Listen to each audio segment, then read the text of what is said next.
Morning all of you. आज आप exercise 10.2 का क्वेश्चन नंबर 11 देखने जा रहे हैं।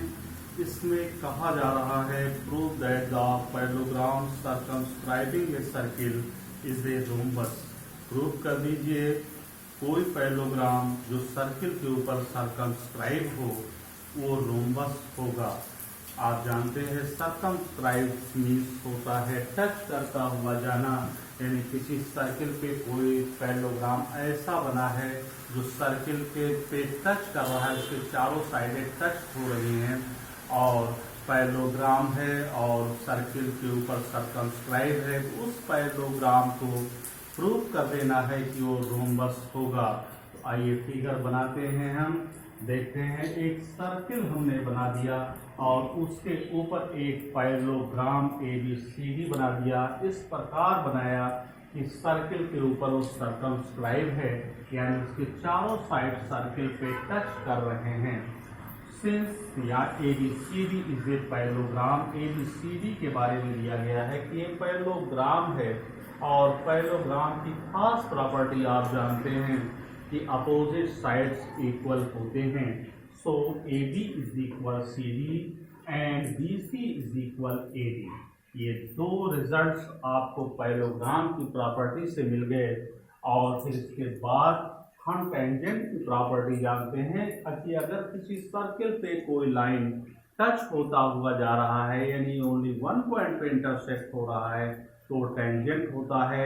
और टेंजेंट होने के बाद कि अगर किसी एक्सटर्नल पॉइंट से दो टेंजेंट किसी सर्किल पर ड्रॉप होते हैं तो दोनों टेंजेंट्स इक्वल होते हैं। ये भी आपका थ्योरम है। तो आइए यहाँ पर आप देखें कि अगर हम पॉइंट B की बात करें तो DR और DS दोनों क्या हैं, टेंजेंट्स हैं इस सर्किल पर।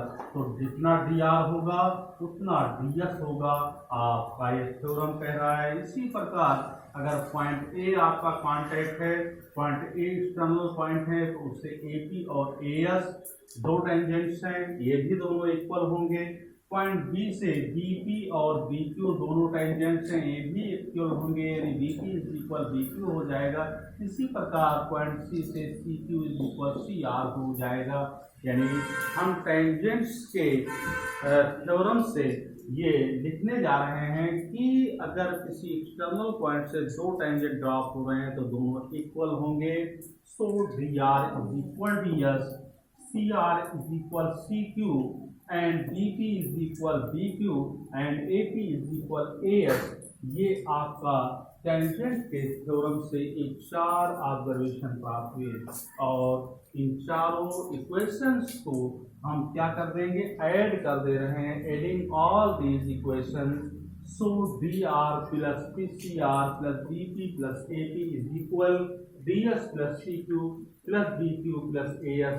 अब हम कंबाइन कर देंगे दोनों को, दो टर्मों को, DR के साथ इसको कंबाइन कर दें, CR को DR को CR के साथ और BP को AP के साथ हमने कंबाइन करके ब्रैकेट में लिख दिया, क्योंकि आप जानते हैं कि DR और CR अगर ऐड होंगे तो CD के बराबर हो जाएगा।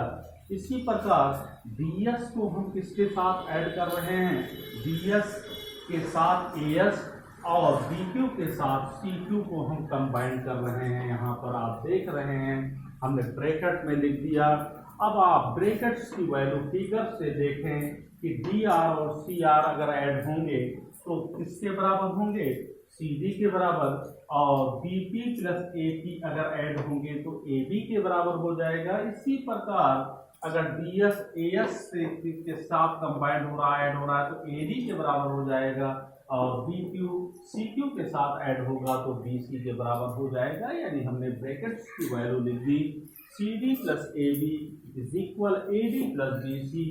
और पहले और दूसरे इक्वेशन को जरा गौर से देखिए, AB किसके बराबर है, CD के बराबर और BC AD के बराबर। तो CD की वैल्यू हमने AB रख दी और AD की वैल्यू हमने क्या रख दी, BC रख दी।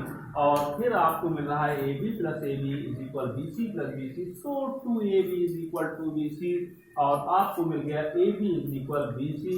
ये आपका बहुत बड़ा इंपॉर्टेंट जो है रिजल्ट निकला।